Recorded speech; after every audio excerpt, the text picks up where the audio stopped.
Good morning. Welcome to Pathways Podcast. I am Aaron Groves, joined by Marcy Milburn. Hello. Pam Osborn. Hello. And Tyler Kramerman. Hi. Welcome, guys. Welcome. Thanks. So glad to have you. Yeah, it's great to be here. You guys are not only representing yourselves, right, but you're also representing Many Hands. That's right. Both employed. And just give us a quick rundown. What do you do for Many Hands, Pam? My title is Impact Trip Manager. So I work with sending organizations, whether that's a church, school, group of people, to help them get ready to go on an impact trip, all the pre-trip orientation, planning, airfare, all of that. Yeah. And So anybody that goes, like you're the main person getting them all lined up and ready and getting them sent off. yeah, All right. all the paperwork, everything Yeah. that, I'm the nagging. details. The Yeah. nagging Logistics. person. Yeah. Have you got this form Don't signed? forget your passport. that one. Okay. Yeah. Yeah, don't forget your passport. Yeah, that's a key thing. What about you, Tyler? What do you do for Many Hands? Well, my title is Chief Development Officer. And so I say my job is to tell the story of Many Hands and through that bring on new partners. And that's individuals, that's churches, that's businesses. And while it's all one story, obviously we tell that story, a little differently to a church than we do to a business, to a family or an individual. So you're in an elevator with me. We get in, and you got to tell me the story of Many Hands in the 20 seconds it takes to get from floor 1 to floor, 8. So I'm gonna preface my answer with that's one of the biggest challenges with the organization that I work with, and not because I think we're doing things we shouldn't, because we do so many amazing things. And so back to the question, I would say we at Many Hands we believe everyone needs to experience life transformation through Christ, and our mission is transforming together to be love in action in a broken world. What does that mean? Yeah, well, so I gave you your probably 12 seconds. You did. But now we're off the elevator. Now and we're buckle sitting down on. You for guys just a second. said 3 hours for this podcast. Yeah, right? Okay. come on. That's right. All right. There you go. Well, we do a variety of different things, but our focus is in Haiti and now in Abaco. And that community, that transformation comes through a variety of different programs. But we focus on one of our major focuses is our first 1,000 days program. And we walk alongside baby and mom through the first 1,000 days of that child's life, making sure that they have food and medicine, not just to thrive, but not just to survive, but to thrive. Yeah, and this is in Abaco in Haiti? Right now, just in Haiti. Just in Haiti, okay. We are rolling that out in Abaco. Yep. But through that, we springboard into so many different areas. So we have feeding programs, we have agriculture, we have, every family that's in the first 1,000 days program gets a concrete floor in their home. And so that opens doors into the construction world. And so there's lots of different areas that we go, but we focus on individual transformation because we know one transformed individual is going to help to transform a family. And especially in Haiti, the way that they live communally, one transformed family starts to transform a community. And the amazing thing is that we're seeing that, we've stayed very focused. We always talk about being an inch wide and a mile deep. As opposed to a lot of missions organizations are a little more a mile wide and an inch deep. They're casting a wide net. We're very focused in this one area. And as we continue to grow within Pion, then we start to expand outside of there. That's good. Yeah. One of the neat things that I think Many Hands does, and I've learned this through conversations, but also through the class that we went through together Yeah, right. with Tim Brand Same leading class, it. Yeah. Is how much you guys rely on the locals for product, for the work. It's not bringing a bunch of stuff in. It's like utilizing local resources to try and stimulate local economy. Yeah, which absolutely. I think is great. I love to I already brought up the concrete floor, but I'll go a little bit deeper with that if you don't mind. I love telling that concrete floor story because $500, which isn't chump change, but it's also not a huge lift. $500 gives a family a floor. And that's a big deal in Haiti because so many of the families still have dirt floors, which I can go down a rabbit hole of why it's important to at least have a concrete floor. But that $500 donation gives a family a concrete floor. It puts a group of 3 to 4 guys to work for the day that may have been not working otherwise. But then also we purchase, like you said, the majority of the materials locally. So that one $500 donation gives a family a concrete floor, it puts a group of guys to work for the day, and it stimulates the local economy. And so I think that that's one of the reasons that it made sense for me to jump from the private sector into a nonprofit role is the thought that's gone behind this, the leadership that Tim and the board of directors and the history that this organization has allowed me to go, yeah, this makes complete sense. Let's go do this. Yeah. I don't want to neglect you, Pam, but I'm going to stick with Tyler for just a minute. Fine. How you talked about coming from the private sector into the nonprofit world. What led you to leave the private sector? Because I mean, like, obviously, better paying jobs. It's ministry, right? I mean, it's not. You don't get rich working in ministry. So, but like, what did God do in your heart to bring you from this place of, I don't know, seeking the things of the world versus seeking the things of the kingdom? Oh boy, that's another one of those that I'm like, okay, how do I answer this question in 2 minutes rather than a half an hour? So many things. Yeah. I will start with I wasn't looking for it. Now I'm going to see if I can get through this without getting choked up. It's okay. So Tim We and have tissues somewhere. Right. We have Somewhere. tissues. That's right. So Tim and I actually interned together at Pella Corporation 24 years ago now. And so we've known each other, reconnected when he invited me to, Facebook, all social media kind of brought us back together. But I started attending the business breakfast, started learning more about it. I actually had Tim on my podcast shortly after his dad had passed away and really got behind started to get behind the scenes of all the things that Many Hands was doing. And I said, we got to grab coffee. Like, I want to learn more about this. And he started talking about the impact curriculum and how they were doing these weekend long programs and how he would love to do more with that, potentially find somebody to offload that to. I, at the time, had started my podcast. I was looking for an avenue. I had this plan set out where I was going to start doing paid public speaking, and then I was going to write a book. And I'm like, this is a platform. Like, this is great. Like, I could do this, take that off Tim's plate, and I'd jump into this, and then he can continue doing all the other things. And so I was like, we got to get back together. And he's like, well, I'm in Haiti next week, so let's wait a week. And so we sit down, and I'm like, yep, this is what we're going to do.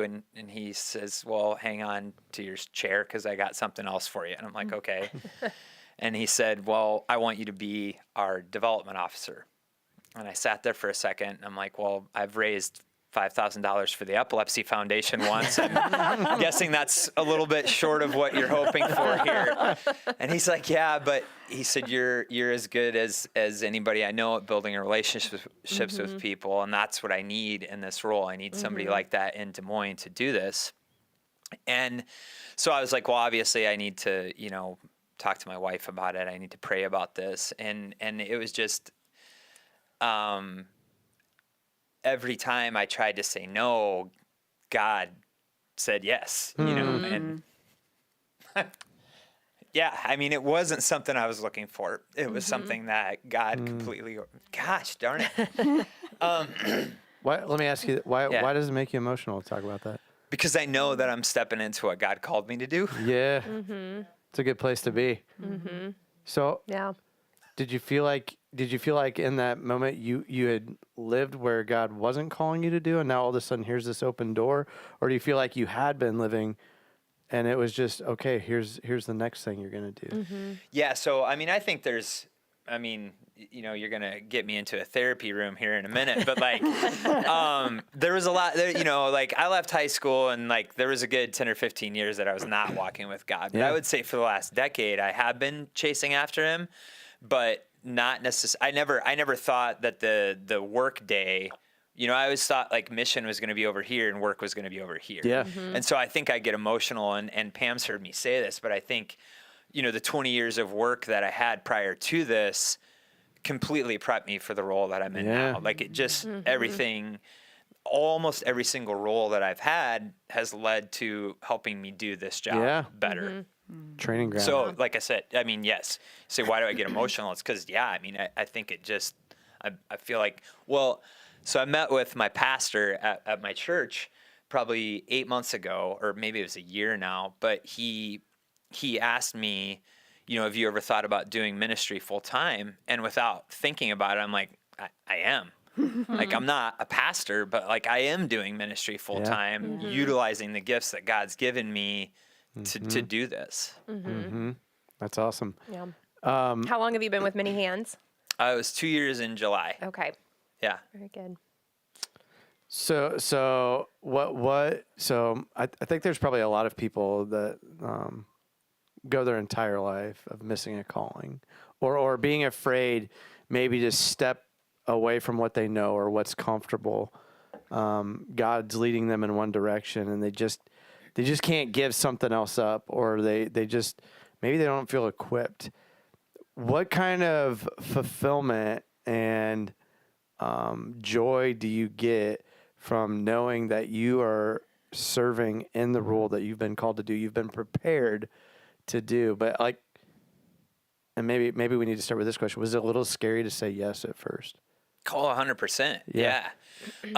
But like a couple things, right when you started phrasing that question, I immediately went, the podcast that I do is Pursue Your Passion, and constantly trying to help people find that thing, but then have the courage to go after it and what that looks like. And so I talk to different guests about what their journey looks like, whether it's a hobby or a business or a creative passion or whatever. And so, there was that part of me where it was, I don't know that I realized it right away, but it just felt so aligned that I'm like, if I don't go after this, I'm not really living out what I'm trying to help other people live out. And so that's been unique as well, just in the sense that I've brought this job into my conversations, in the podcast, because now I truly feel like, and the creative side of me is still a passion of mine, but like this is, before, my job didn't have a lot of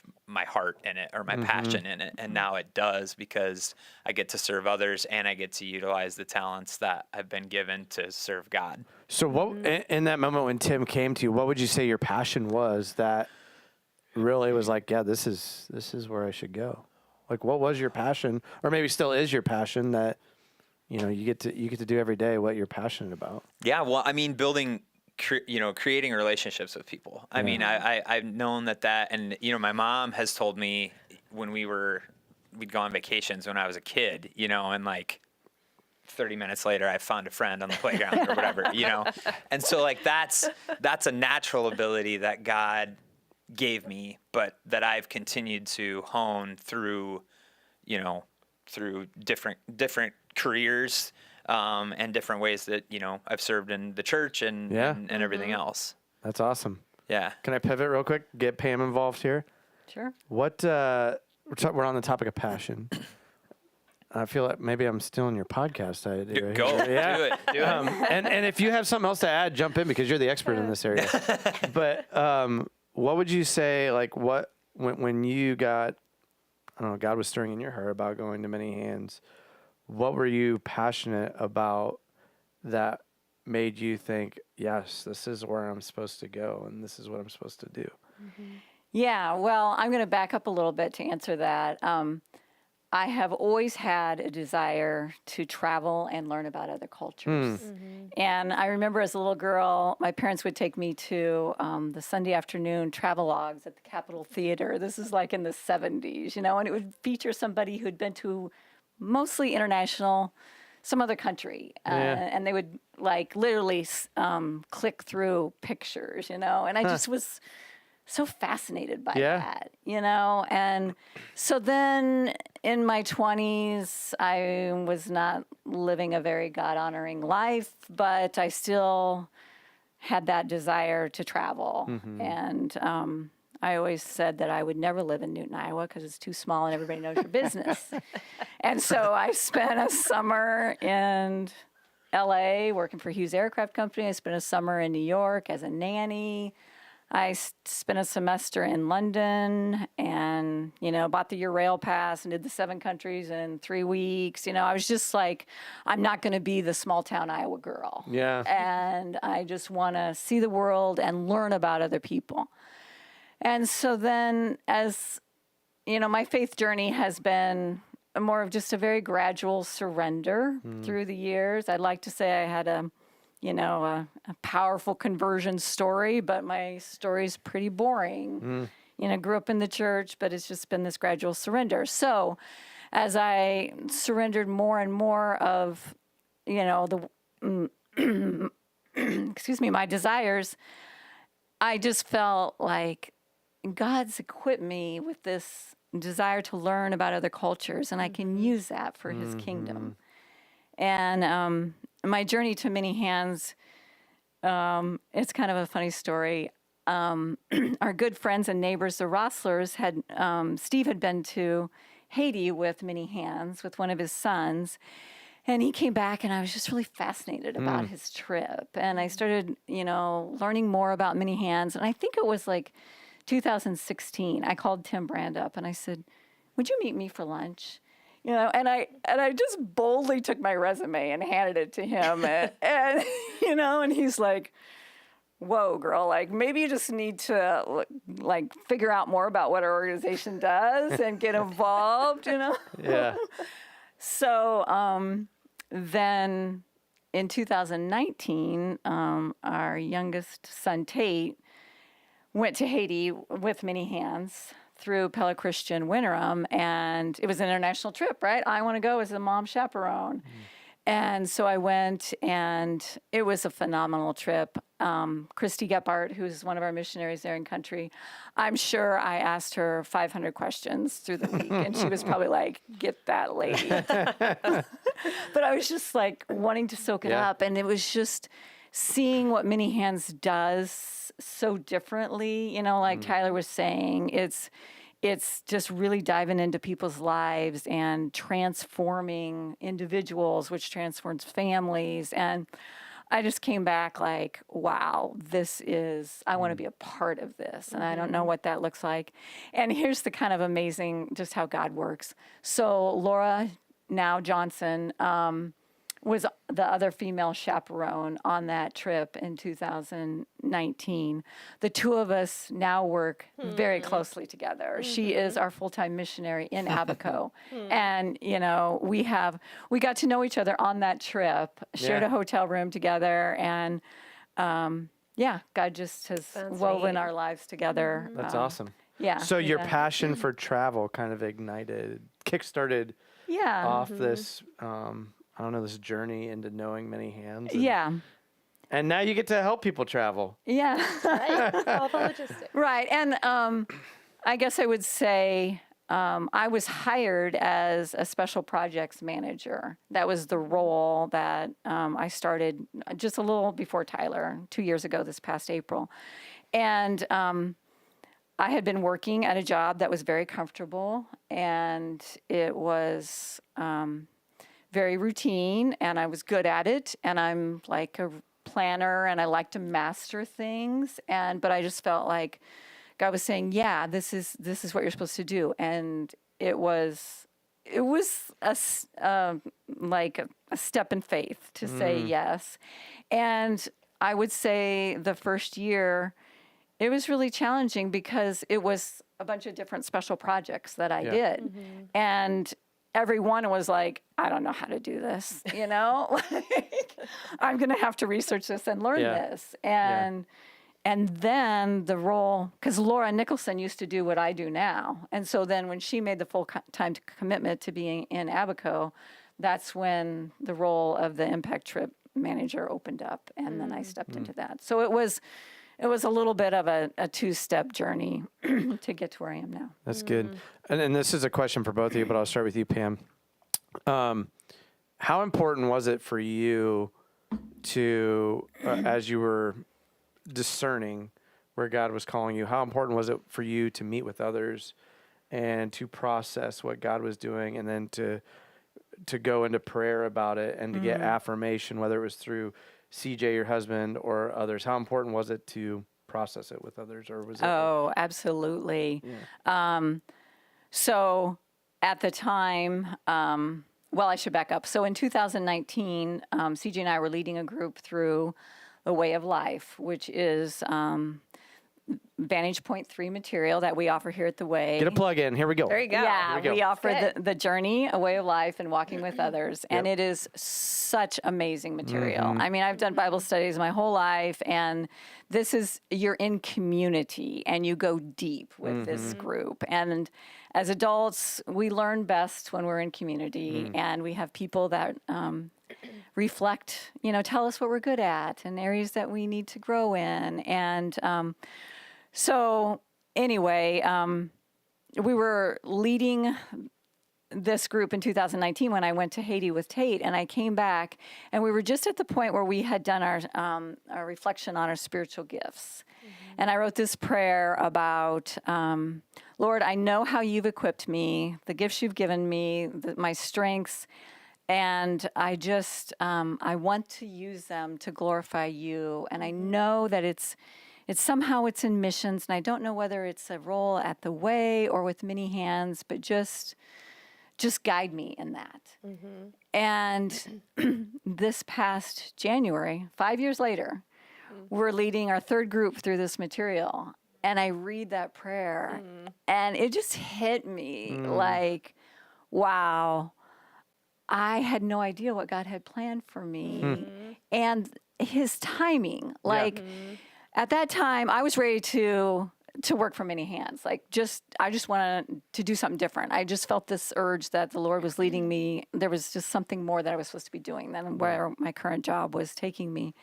But Tate was still in high school. Leah, had 4 years of high school. I needed to be the mom to them for those 4 years, and God's timing was perfect. Even though at the time I was like, just feeling like I was stuck and maybe just at a dead end. And so I don't know if I answer your question about how other people helped me discern that, but I would just say going through those classes and just really understanding, because the main focus of those classes is to understand who you are, who God is, and how God's leading you to plug into what he's already up to in the world.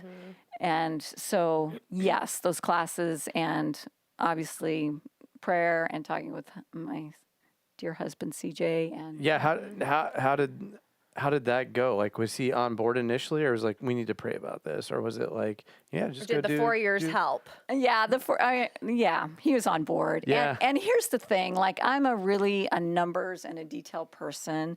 And I interviewed, and I hadn't interviewed since I'd graduated from college. And so we were actually coming back from a college visit with Leah. We had a lot of time in the car, and I'm like, okay, CJ, like, interview me. Yeah. Yeah. Did he grill you? Yeah, he grilled me. And, Nice. But it was good, so I could get my talking points down.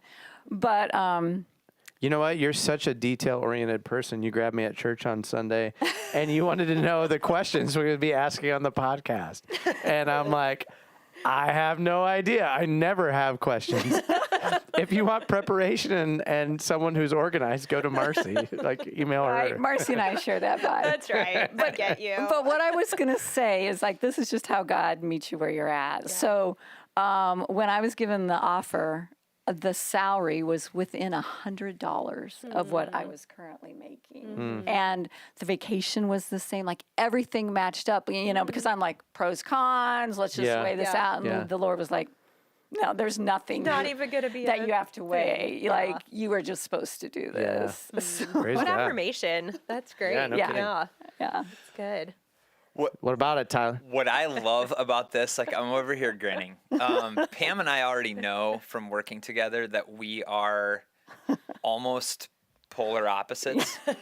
I have loved working on several projects with Pam because she handles the details and I can just sprint. You don't have to worry about them. Yes. Yeah. But even this answer, this is so perfect. especially the way that you ended that, because it was like all the things lined up. I'm like, nothing lined up. I'm an impulsive person to a fault. Yeah. I mean, like, I have to slow down. And I think, so to your question, definitely had conversations with my wife. Yeah. I met with a friend that I'd met through the PTA at our school who works in the nonprofit space, and just because I basically said to Angie, I'm like, I don't even know what questions to ask. And her answer, really stuck with me. She's like, it's just like any other job interview. She said, nonprofit is a tax status, not a business strategy. And I went, she said, I'm going to say that again. Nonprofit is a tax status, not a business strategy. She said, the best nonprofits chase after the things just like a normal business does. They just do it in a way that, in your situation, honors God. And I'm like, that's awesome, But specifically to the process, there was a lot of prayer. There was a lot of conversations with Jessica, but ultimately my situation was a lot different. And I want to share a story that was really cool and I think is a testimony to my lovely bride, Jessica. After all the dust settled on the offers and everything else, I was working for a large financial institution, which next to the military, like a governmental job, has like the best benefits on the planet. When I calculated salary, bonus, different in insurance, the gap was 24.6%. So I did crunch the numbers. Good job, Tyler. I mean, I'm a financial guy, so I did crunch the numbers. It was 24.6%, right? Different drop. And my wife Jess was like, "Yep, this is what you're supposed to do." Neither of us had a huge hesitation. Well, the day before I was going to turn in my 2 weeks notice to the organization that I was working with, I got a call from my boss's boss. And I was driving in the car, and she said, "Hey, can you talk?" I'm like, "No, I have, somebody." She said, "I need to talk to you in private." So we got to Cedar Rapids, got on a call with her, and she said, "I have some exciting news for you." And I'm like, "Okay." She's like, "We were crunching numbers, and based on your performance and based on other, metrics, blah, blah, blah, we'd like to offer you a raise for your position." And I was like, "Oh, wow, that's really cool." And she's like, "It's not just a little bit cool. We'd like to offer you a 24.6% raise." And I about dropped the phone. I was like, "What?" And so I was like, "Thank you, Jen. That's super exciting, blah, blah, blah." And I called Jess, and she's like, you think about that. Like, that's now we're talking a 50% swing with one direction or the other. And I mean, without skipping a beat, Jess was like, "Well, if that's not confirmation from God, I don't know what is." And I'm like, "You are awesome." So the process was there, but I just love that your answer was like, everything lined up. And I'm like, nothing lined up. Let's go. But I will God say works in all of it. another thing throughout that process that helped with that gap. My wife had been working part-time for a real estate company as an admin, or for a real estate team within Keller Williams organization. She'd been working as an admin part-time, and on a Tuesday, Tim threw me the curveball. On a Friday, her boss, who had gotten kind of promoted to the overall team lead, they had been looking to backfill the selling agent role on their smaller team within the larger organization. And so 3 days later, her boss comes to her and says, "Hey, we've been looking to fill this role. You know all the processes. You know most of the clients. You love real estate. Why don't you get licensed and start selling?" And so I went, bonuses went away on Tuesday, and they came back on Friday. They're just on you now. So here you go. That's good. Nice. That's Yeah. great. So backing up to the earlier question, what, since saying yes, what kind of fulfillment and joy have you found in living out your passion with many hands? And again, I think there's some people that, for whatever reason, don't go through the open door. Right. And so I think, we've talked about numbers and how they do line up or how they don't line up, but how God still provides. But like the blessing of knowing that you're doing what God called you to do, and the joy and fulfillment that comes with that. Yeah, I mean, for me, to say that every day is easy is certainly not the Right. case. You know, I mean, it's fast paced. There's way more on my shoulders than there was before. But for me, it's like I'm excited about. I mean, even when I know there's stuff that I have to do that I'm not necessarily excited about, I'm excited to face the day. I mean, I know that the work that I'm doing is not just going to a corporate, you know, to a corporation. I mean, we are helping to expand God's kingdom every day. And changing lives in and the name of changing Jesus. lives. Yeah. And so it's like, even though we may not be up preaching a sermon, or we may not be out, you know, on a street corner or something like that, you know, my job is to bring money into the organization, which then turns around and allows us to do the programs that the other people within the organization are running. And so for me to be able to utilize those talents to go out and make new relationships, it's just, I can't think of something. Yeah, I mean, I don't know how else to answer that. I'm excited. I get to use the talents that God has given me and that I have continued to improve upon to now go and expand his kingdom, probably in the best way that I can. Yeah. You know, and I think about, I have a buddy who's a physician, and a few years ago, he really felt like he was supposed to be preaching. But he's the type of doctor that would pray with his patients, or at least ask them if he could pray with them. And I challenged him, and I just said, hey man, you know, unless you walk into a church that already has at least a 300 or 400 or 500 person congregation, if not bigger, you have a bigger platform right now. You have the ability to affect more people for Christ than you would as a pastor, because you as a doctor are seeing however many patients times 7 every week that maybe don't even go to church on a regular basis. Yeah. And so I think that, like, we need pastors, don't get me wrong, but like, if we allow God to use the talents that he's given us, many times we can affect more people for him than if we were in another type of role. No, that's good. There's a mission field everywhere, right? Right. Absolutely. Wherever you're called to work and serve, like, that is your mission field. And the fact is like, a lot of those, you know, jobs or career fields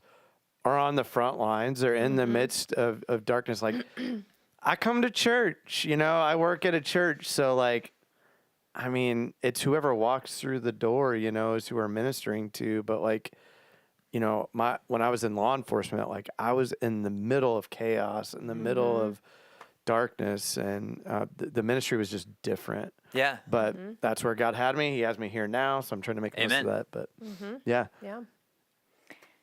Yeah. So the fulfillment. the fulfillment for Yeah. me, I am passionate about our impact trips. Yeah. You know, I have been on one, led 3, and Tyler alluded to our curriculum, our impact curriculum, and I've seen it work time and time again. You know, I think God is always speaking to us, but sometimes in the busyness of our day, we don't notice it. And when we have a chance to unplug from our devices, get out of our comfort zone, you know, just get not all the distractions, but the majority of the day-to-day distractions away, God speaks. Yeah. And so people think mission trip, like, I'm going to go and I'm going to work all day and I'm going to save the world, right? So it's part work, but it's part spiritual development. And so the thing that just sets the many hands trips apart is that you do go through this curriculum. You get to process each day as a group with your team. And then at the end, we ask everybody to share their impact story. And it's, you know, for some people, that is a stretch. Like, it's uncomfortable, right? But that's how we grow. And I've just seen it work powerfully, you know, whether it's, you know, people saying, just getting up and doing devotion every morning was really powerful for me. Like, I want to start incorporating that into my life. Or, you know, it's the whole spectrum. But just to help facilitate people to go on an experience that's going to maybe ignite something that was already there. But yeah, I just found great fulfillment and joy in that. Yeah, and knowing that people don't come back the same. Yeah. I mean, if they truly go and they go with open eyes and an open heart, and I think having been on mission trips, you think you're going to go do all these great things for other people. And then yeah, maybe you are, but at the same time, God is doing a work in your own heart and changing you in the process of it. So, Yeah, for sure. And one other thing I would say about our trips that I think is kind of unique is that we really don't tell people like what the schedule is. Or maybe the night before you get just a little bit of like, okay, this is what we're going to do tomorrow. This is how you need to dress.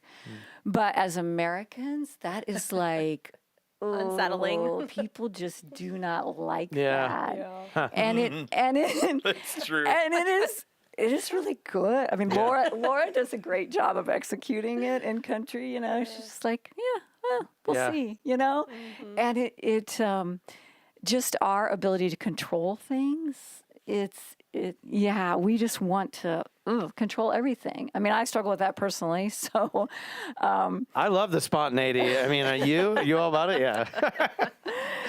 yeah, but so that's unique in our trips too, and just how God works in that, And Tim Brand once said to me, I got back from a trip, and he said, because I was just sharing, like, some of the people on the trip just really struggled because they wanted to do more. And he said to me, do you think we grow closer to God by doing more? And I was like, yeah, no, we don't, but, we just want to check stuff off the list and feel like we've accomplished something for the kingdom. And maybe that's not what we need, Yeah. So. That's like the Martha Mary Mary. thing, Oh, yeah. right? Yeah, exactly.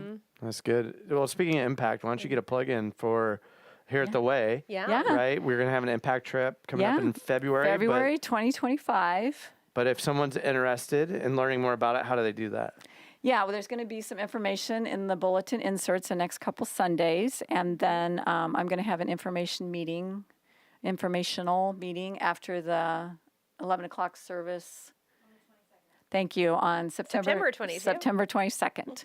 Okay. And so, come to that and tell a little bit more about the timing, the costs, orientations, and all those questions that everybody has. Yeah. And in the meantime, people can definitely reach out to the office or to you Yep, with questions. absolutely. And Yeah.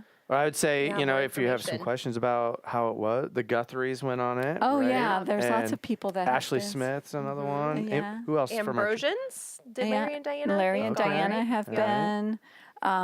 Carrie and Randy Vanderwoord Yeah. have been twice. And, and And the Guthrie's kids. yes. Yeah. And, That's right. and Kaylee's Yeah. been twice. Because you went on the trip with I them. went with the Yeah. my family went with the Way in Yeah. February of 23. Okay. Yeah. So Look at that. Yeah. You've always wanted to be here with us. You just didn't know it. you just come hang out every now and then. Tyler's Right just on. part We'll of the take you. crazy ways he That's just doesn't right. know That's it.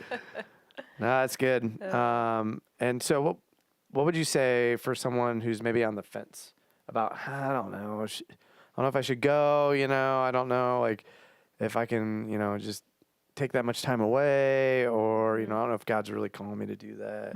What would you tell them how to kind of discern and process through that? Yeah, I would say just pray into that. And, if you think that maybe you're not supposed to go, like, just pray that God would take the desire away, But if it still keeps coming up, like, I just think about our journey to adoption with Leah.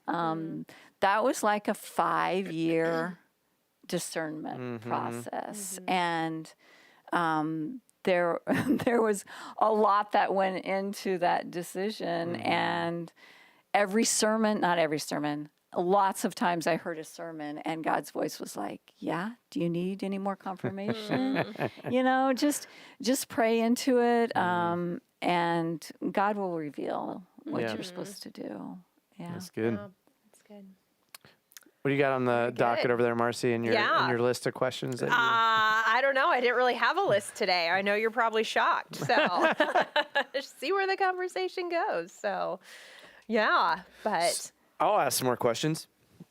What one of the most unique things I think about Many Hands from a development side of things is how you guys have done so well at establishing a business mindset and being able to bring in revenue to the organization through things like the thrift stores, and how that revenue has greatly impacted people in other countries, Haiti and Abaco. And so, what, yeah, and maybe you're not the person, maybe Tim's the guy to ask, but like what stirred in his heart to even like go that direction? Because looking at the business model, you're starting to see more and more nonprofits go that direction, but like what stirred in him or in the organization to say, hey, we should go this route? Do you know? Yeah, I think I can speak to that, and hopefully I always joke that a lot of my stories, more of them are becoming my own, but especially like the first year, my stories were Tim's stories that, I figured out how to tell on my own. So hopefully I listened close enough on this, and if we need to come back, I'll write a, letter of, I misspoke. But I think a lot of it comes from, Tim coming from a business background. Yeah. He went on his first mission trip in 1998, and his dad had been going to Pion for a decade before that. But ultimately, he had a decade of business experience before he jumped in, and that's where he thought his life was going to be, was in the business world. And so, Pam, Pam will get to know Tommy Spalding better in a month or two. But Tommy is a New York Times bestseller. He's gotten Tim real involved, and he's involved with our ministry. And actually, when I was hanging with Tommy, he called Tim a savant. He gave him pretty high credit. And Tim's brain works at a level that a lot of ours don't, I will say. And so I think there's this unique passion for mission and this business mindset, and that's how he's managed. He's found a way to merge these two things. And so I think that's why there's always this. We need to bring people into the organization through donation. Because that's a way to allow people to be a part of your mission as well, is through giving their dollars. But how else can we do that? Yeah. And so, Tim saw this thrift store model. He connected with an organization, Knoxville Area Regional Mission, CARM. Connected with them, learned how their business model worked, and then presented, as he'll say, this big, hairy, audacious goal to Christy Gabhart with the idea, because we already had this group of people, this group of supporters in Spencer, and he pitched this idea to Christy, and that's kind of how it happened. And now, unfortunately, with what happened in Spencer, we made the decision to close that thrift store. But between Spencer and our other 4 thrift stores, those 5 stores were, the profit from those stores almost covers our operation budget. And that's not exactly how it all works. Right. It doesn't all go to Haiti, but the proceeds from our stores are almost enough to cover our operations in Haiti. So it's this unique way of, taking a business mindset and allowing business to, we say business as missions, because not only do the proceeds of the stores go to feed the mission, it also gives us the opportunity to be connected here locally. Yeah. Because it helps us to draw people in that way as well, because you can get involved by going to the back door and dropping your stuff off to be used as donations on the floor. Yeah. Sorry, I got to get a drink. But also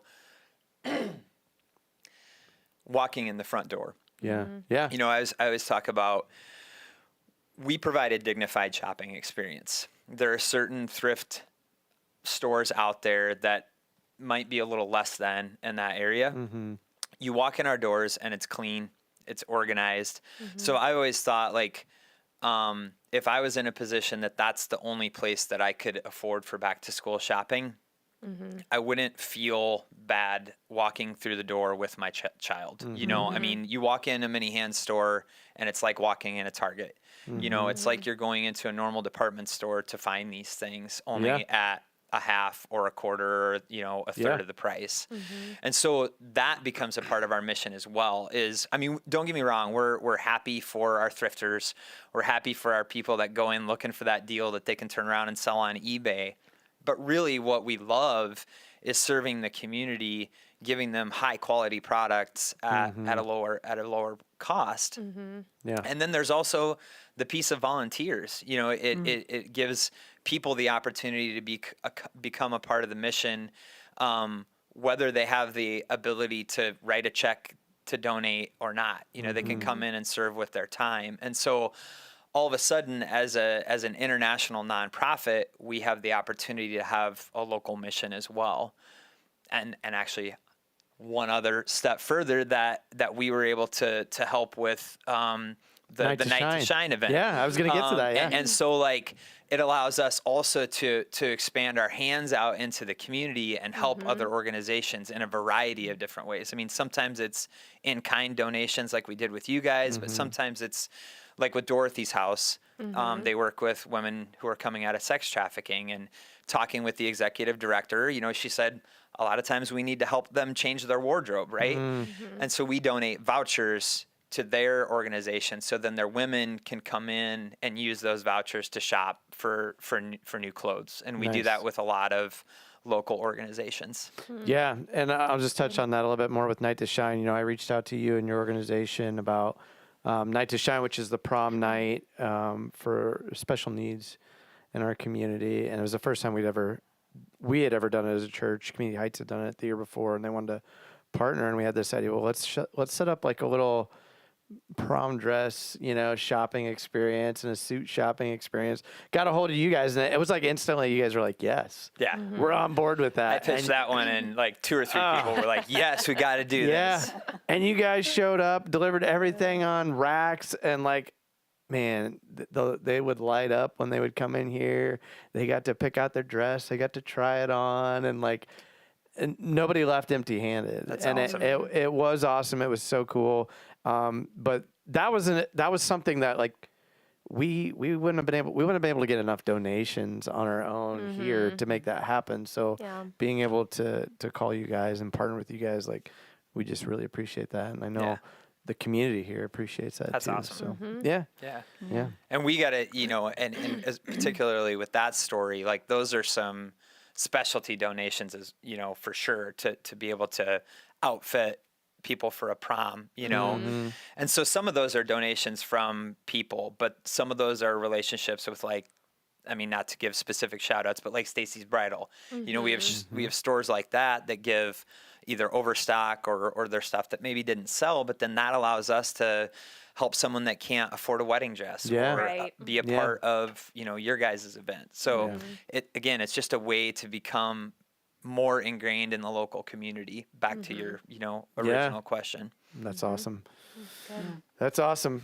Go ahead. Well, I was just going to tell a story that Tim shared in the Scent class. You know, you asked the question, excuse me, about how did we get to thrift markets? And Tim shared the story about, I don't remember who, but someone from the United States wanted to donate shoes to Haiti. And so they shipped shoes down. And so Tim was part of the shoe handout, you know, and there's this big long line that forms, and he's giving shoes out. And then there's always somebody at the end of the line who didn't get the shoes. And then there's like, I got the shoes and I'm, you know, holding them and I'm running back to my house because I don't want anybody to steal my shoes. And then as you walked past the market, there's the guy that's selling shoes, and he looks and says, you just gave everybody free shoes, you know? And so it's like thinking about, okay, how can we invest in this community through the First 1,000 Days programs and some of the job training that we do to help people have money to go and buy the shoes from their own local market. And so I think that was part of some of the Kind of a learning and the mindset- thought Yeah. behind mindset shift. the thrift. So if we could donate our shoes to the store in the Yeah. Des Moines, we get profit from that can go then and invest in what we're doing, the programming that we're doing in country. Yeah. And the power of choice Good. Yeah. too. Like people aren't just receiving whatever's given to them. They get to choose. Yeah. Like, and for some of them, they've never gotten to choose anything. Right. Right. And there's such they're a like, dignity in Yeah. that, right? For sure. Yeah. We talk about that Yeah. a lot. You know, we need clothing pantries because there's people that are in need. They need to be able to walk into a place and get those clothes. But to your point, if I walk into a clothing pantry right now, they're like extra large, middle-aged male, here's your clothes. Whereas if we can, you know, and we do this with our partner churches too. We give them vouchers so that if a family finds themselves in that situation, they can give them $100 or $200 voucher to the Many Hands thrift store. So then, and there's that dignity. There's that piece of going, I want an Unashamed shirt, or I want a Love in Action shirt, Yeah. not the shirt that I'm just being given. Yeah. You know, and again, we need those pantries, but if we can give those people the dignity of being able to go and shop, that's huge. Yeah, that's awesome. Haiti, real quick. A lot of unrest, a lot of uncertainty there. But you guys have been able to continue operations on your campus with locals, right? Are your missionaries still out? The American missionaries still out of there at this point? They're back in country. They're back. Okay. Awesome. Not Yeah. too long ago. Yeah, and it's just a testimony to what we have done in that Yeah. Peone area for the last 10, 15 years. We employ over 100 Haitian Yeah. people, and even when our missionaries were gone, they were able to maintain the programming. And That's awesome. Great. it's been it's been challenging with what's been going on in Haiti, but Yeah. that is like the story. It's like the silver lining in the story is like things are continuing because of how we've invested in the people that we have working for us down there. So Well, and just to add a little color, if I Yeah. can, like what Pam said is huge. How we've invested at each of our different kind of core programs. You know, agriculture, construction, medical assistance, education, spiritual development, leadership. The director is Haitian. So the leader of each of those is Haitian, someone who's come up through the ranks, like Pam said, someone that we've invested in. So even when our missionaries all had to pull out, they were able to keep all their programs running, where the majority of the nonprofits in Haiti, you know, either had to stop or suspend. We were able to continue to do the things that we've always done. Yeah, that's awesome. One of the things that came out of the Senate class too is like your campus, just how people feel safe there, and because it's locals, right? Like they've taken an investment in it, and it's like, no, this is our place. We're gonna take care of it. Yeah. and we're gonna take care of the people in and around it. And so it's like, I don't want to say, because I don't know, but like the crime there. But they talked about they don't have to build these big walls for the campus because of the safety there. The community support. Yeah. Yeah. That's- Many that's Hands awesome. has a great deal of respect in that area. That's you awesome. know. As a Blanco, you stand out there, but Yeah. if you say that you're with Many Hands, then okay, you're accepted. So That's good. Any timeline on return to Haiti, or is that for open-ended? teams, you Yeah. mean? Yeah, Probably not till there's yeah. government established and Right now, security it's in a place. level 4 travel advisory from the U.S. government, so we're not going to take teams down when it's a do not travel.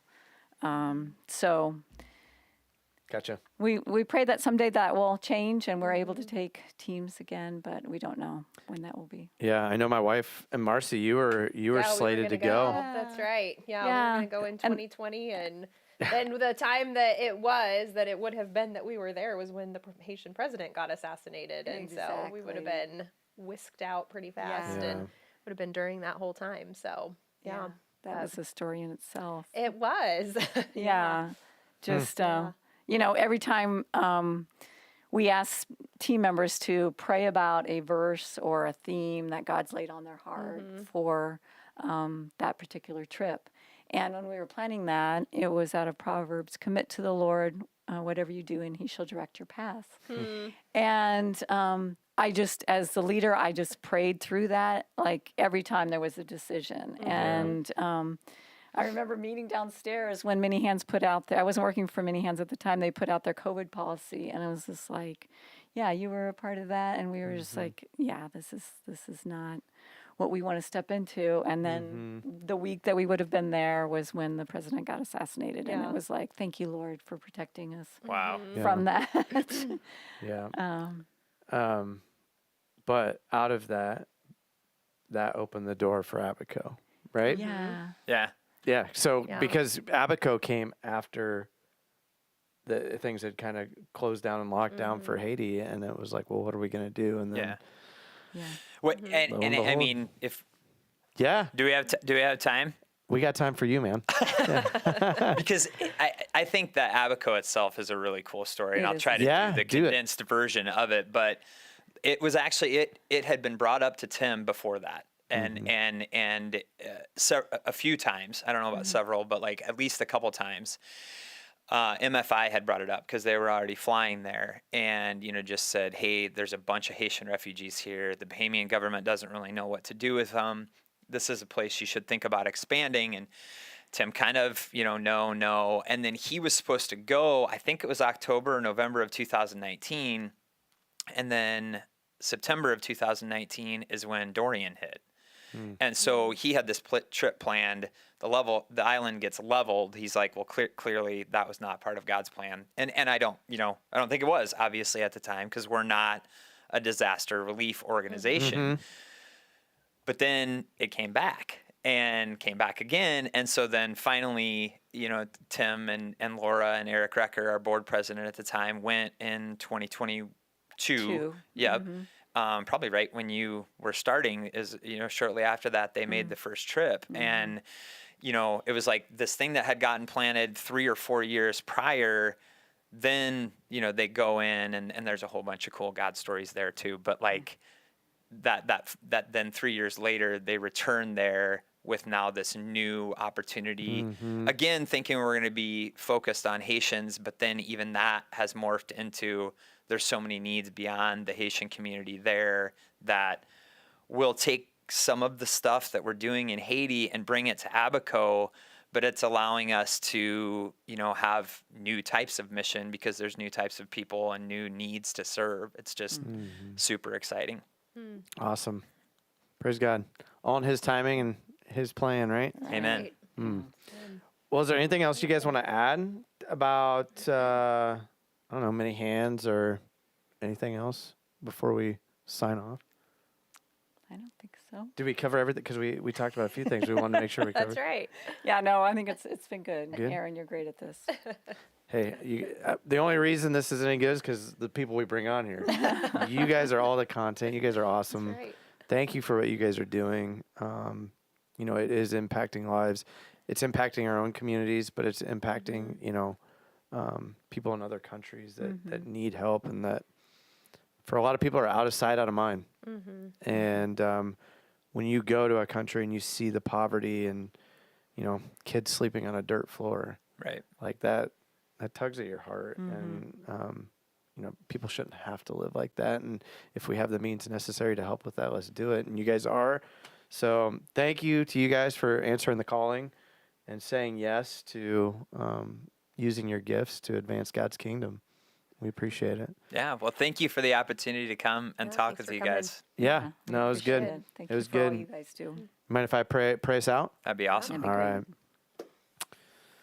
Father God, I just I thank you for this morning, Lord. I thank you for this time with Pam and Tyler, and just to hear their stories, their stories of how they came to surrender their own agendas, Lord, to walk through the doors that you've opened for them in their lives, and just how you're using them, Lord, out of their obedience, using them to impact others, using them to change the lives of others, whether it's a mission team going on a trip and coming back changed, Lord, or whether it's partnering with businesses and individuals and organizations to be able to bring in funds to implement programs and change people's lives in these countries, Lord. I thank you for them.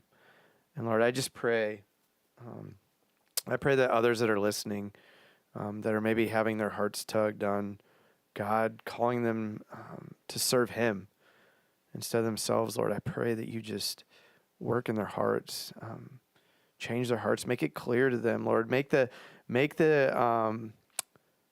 call irresistible, Lord, and just let them step through that door that you're opening. And Lord, I do pray that they experience great blessing in that and just a fulfillment of knowing that they're doing what you've called them to do. So, Lord, we pray over many hands. We pray for protection for the teams that go. We pray for the protection of the people in Abaco and in Haiti that are running with many hands down in those countries, Lord. And we pray that you use the teams and the staff and the people to change lives in the name of you, Jesus, and that others in these countries will come to know you and have their eternity changed forever because of the work that you're doing through this organization. So, Lord, be with them, watch over them, and protect them. Pray this all in Jesus'